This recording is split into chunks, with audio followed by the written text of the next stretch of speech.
everyone, Evie here, the Greek Goddess of Great Reading. Today I'm going to be reviewing the middle grade book, Rump, The True Story of Rumpelstilskin by Liesl Shurtliff. In a magical kingdom where your name is your destiny, 12-year-old Rump is the butt of everyone's jokes.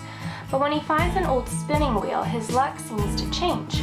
Rump discovers he has a gift for spinning straw into gold, as much gold as he wants.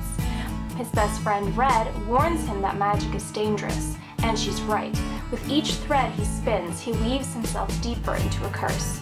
To break the spell, Rump must go on a perilous quest, fighting off pixies, trolls, poison apples, and a wickedly foolish queen. The odds are against him, but with courage and friendship and a cheeky sense of humor, he might just triumph in the end.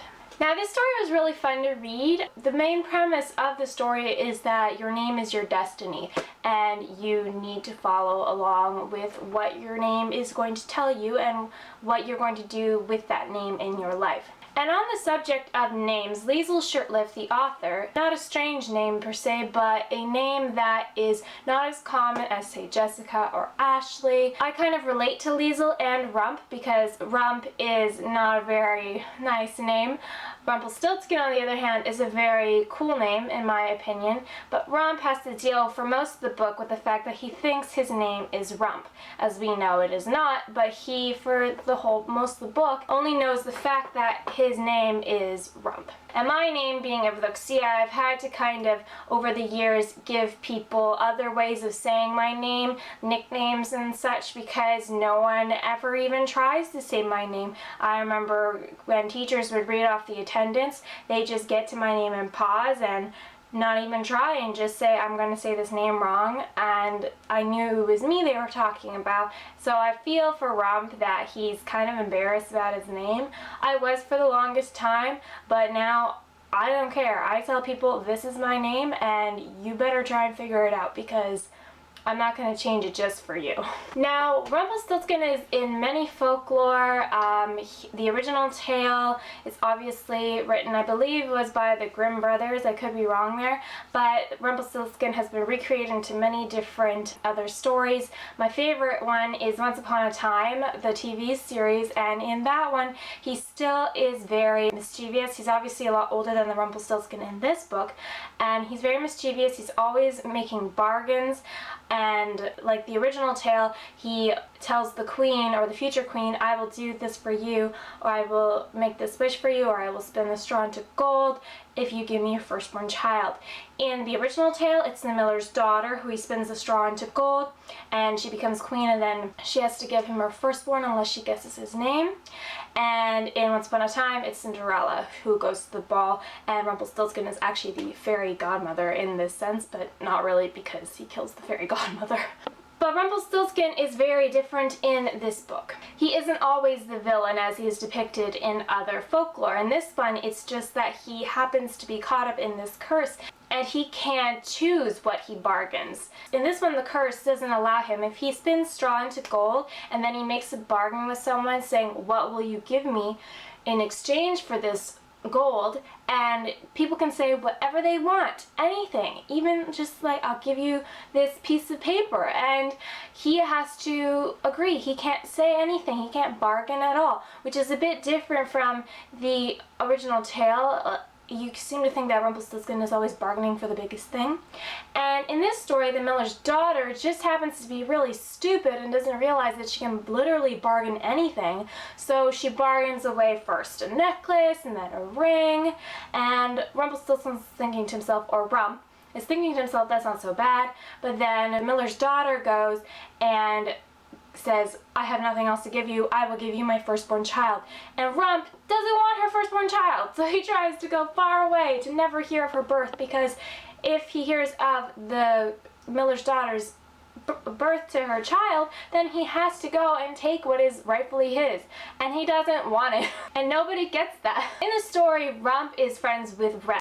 And Red, I think everyone, if you read this book, can kind of guess that Red is just Little Red Riding Hood, because she has grandma who lives off in the woods and is kind of tough. You just kind of put two and two together. So it was kind of cool because though Red's tale isn't told in this book, you kind of can guess that Rump and Red have similar fates, because Rump at the beginning of the book doesn't know his full name.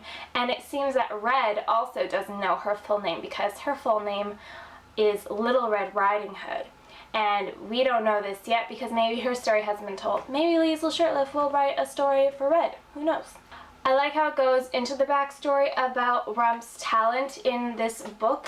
So we find out that his mother, in fact, could spin straw into gold, and his grandmother was trying to keep that gift away from him because she knew what happened to her daughter-in-law and didn't want the same thing to happen to Rump. So we find out more about that, so it's not just that he's some weird impish creature that has this magical ability. His mother actually had it and it was passed on to him that way.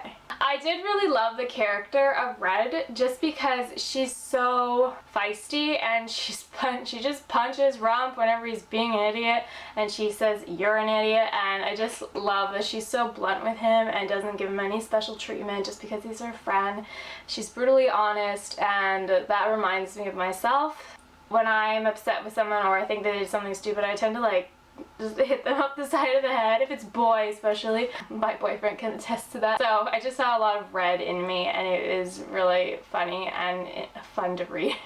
Like I've already kind of mentioned, there are some nuances between the original tale and this tale. So in the original tale, it's the miller's daughter who gets brought before the king, and we haven't even heard of Rumpelstilskin yet.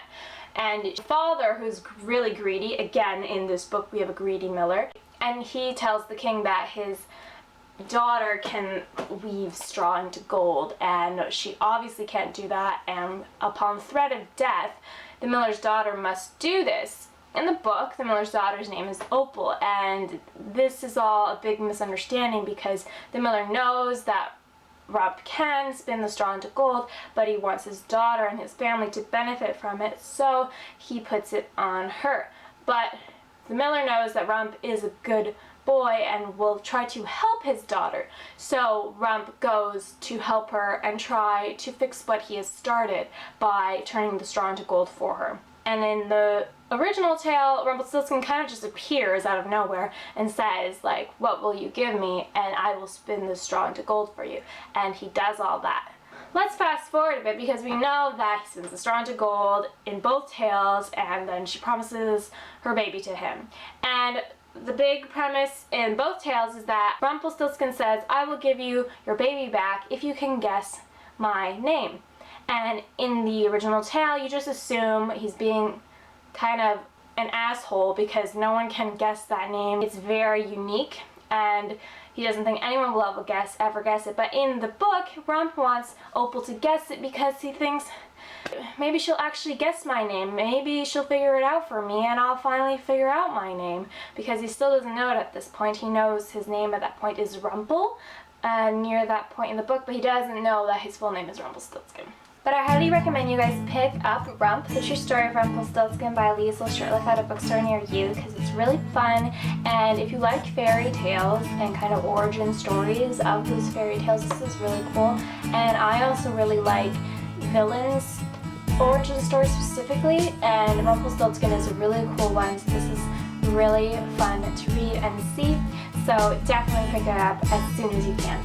Next time I'll be reviewing Dear John by Nicholas Sparks. I've started the book and a bit of ways through, and so far I don't hate it, which is a good sign, but we'll see. It's not amazing, but you'll find out more when I review it. My Twitter and my website are linked in my bio below. Hit subscribe if you guys like what you see and want to see more videos by me. I'm Effie, the Greek goddess of great reading, and until next time guys, keep reading.